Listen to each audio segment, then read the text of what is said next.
The Ancient Wisdom of Sorrow. Hey everyone, welcome back to East Meets West. I'm Ko-ri, your Korean host, and today we're diving into something that's gonna blow your mind. We're talking about how grief can literally change your brain structure and why Korean traditional medicine has known this secret for thousands of years. Hi guys, I'm Esther, and when Ko-ri first told me about this topic, I was like, wait, what? My emotions can actually damage my brain? That sounds terrifying. Right? But here's the thing, it's not just terrifying, it's actually fascinating. And more importantly, there are ancient solutions that might help. So Esther, you know how in Western culture we often say, time heals all wounds? Yeah, absolutely. That's like our go-to comfort phrase when someone's going through a tough time. Well, Korean medicine has been saying for over 3,000 years that grief doesn't just hurt emotionally, it literally poisons your body. We call it shimshin, the heart-mind connection. And guess what? Science just proved us right. So here's the bombshell study that came out of Japan. Researchers followed 1,200 healthy people and found that when someone loses their spouse, their brain starts producing toxic proteins associated with Alzheimer's disease. We're talking about amyloid beta, the stuff that basically strangles your brain cells.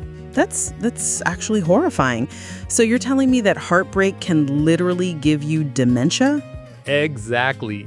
But here's where it gets really interesting.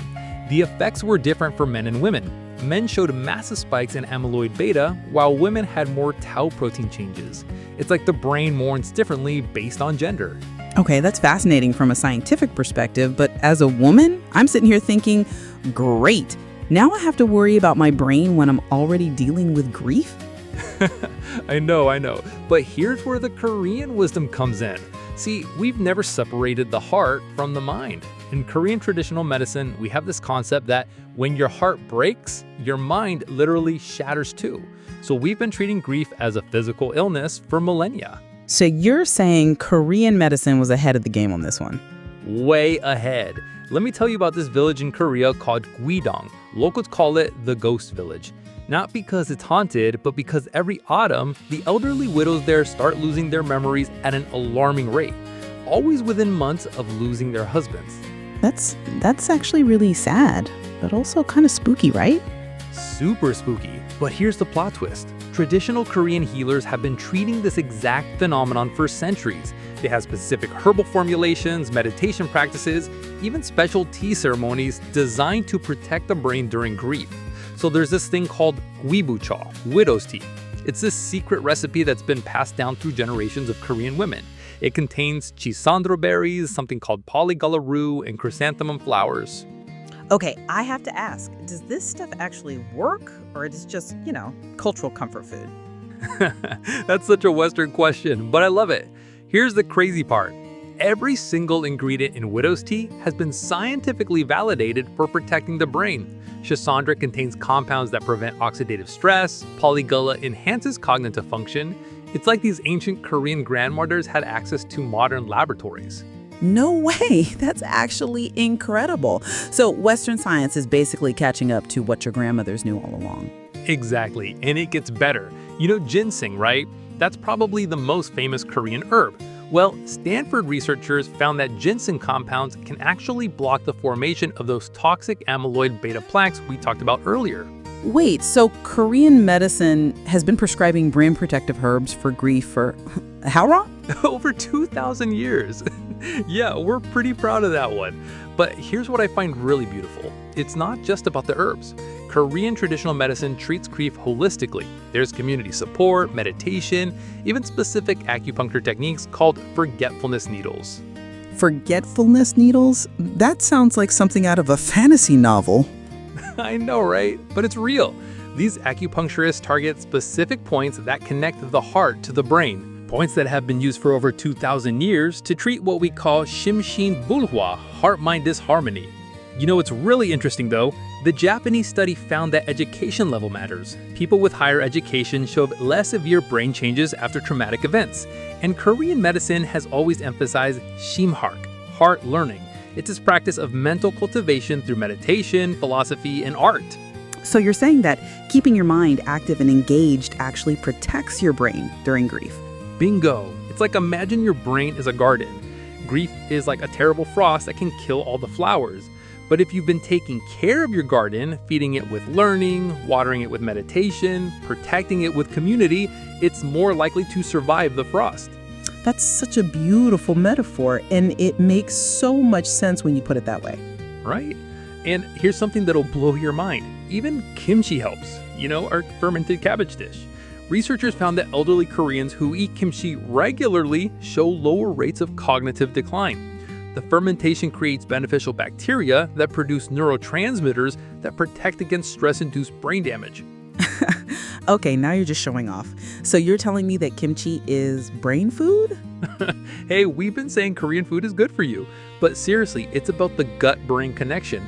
The lactobacilli in kimchi produce GABA, which is a neurotransmitter that protects against stress damage. This is making me want to completely rethink my diet. Are there other Korean foods that are secretly brain boosters? Oh, absolutely. But let me tell you about something even more amazing. In the mountains of Jarisan, there are these centenarians, people over 100 who practice what they call Jangsubab, the Lam life method. It combines herbal medicine, meditation, and community support.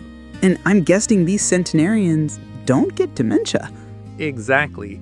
There's this grandmother, Choi In-soon. She's 102 and still gathering wild herbs and treating people with traditional remedies. She says grief is like a mountain storm, dangerous, but it passes. The secret is not to fight it, but to prepare for it. And here's the really cool part. Now in South Korea, they have this dual medical system. You can get conventional dementia medications alongside traditional herbal treatments, acupuncture, and meditation guidance. It's like the best of both worlds. That sounds amazing. I wish we had that integration in the US. But I have to ask, going back to that ghost village you mentioned earlier, what happened to those widows? Oh, this is the best part. They started a communal herb garden. Under the guidance of a traditional medicine master, they learned to prepare herbal formulations, practice meditation, and support each other. The garden became like a living memorial to their husbands. That's beautiful. And did it help? The transformation was incredible. The village used to have an unusually high rate of early onset dementia among widows, but since the herb garden project began, cognitive decline has slowed dramatically. The women report better sleep, improved mood, clearer thinking. So community and traditional medicine actually worked. It worked because it addressed the whole person, the emotional, physical, and spiritual dimensions of grief. Western medicine often treats the brain like a computer that's malfunctioning, but Korean medicine treats it like a garden that needs nurturing. You know what the most important lesson is from all this? Grief isn't just an emotional experience, it's a physical force that can literally reshape your brain. But just like trees that bend with the wind don't break, minds that are nourished with wisdom, community, and natural healing can weather even the strongest storms. And that's something that Eastern medicine has understood for thousands of years, while Western medicine is just catching up. Exactly. As that 102-year-old grandmother says, memory is like a river. Sometimes it runs clear, sometimes muddy, but it always keeps flowing. Our job is not to dam it up, but to keep the channels clean. That's such profound wisdom, and it gives me hope that even in our darkest moments, there are ways to heal and protect ourselves. That's the beauty of traditional medicine. It's not just about treating disease, it's about living in harmony with life's challenges. Whether that's through herbs, meditation, community support, or just understanding that the heart and the mind are connected. So that's our deep dive into the ancient wisdom of sorrow and how Korean traditional medicine is revealing secrets that modern science is just beginning to understand. What do you think? Are you ready to try some widow's tea or start a meditation practice? I'm definitely intrigued. And I think our viewers are going to be fascinated by this connection between Eastern wisdom and Western science. Absolutely. If you enjoyed this episode, make sure to like and subscribe and let us know in the comments. Have you ever experienced the mind-body connection during times of grief? We'd love to hear your stories. And if you want to learn more about Korean traditional medicine or any of the studies we mentioned, we'll put links in the description below. Thanks for watching East Meets West, and remember, sometimes the oldest wisdom is the most revolutionary. See you next time.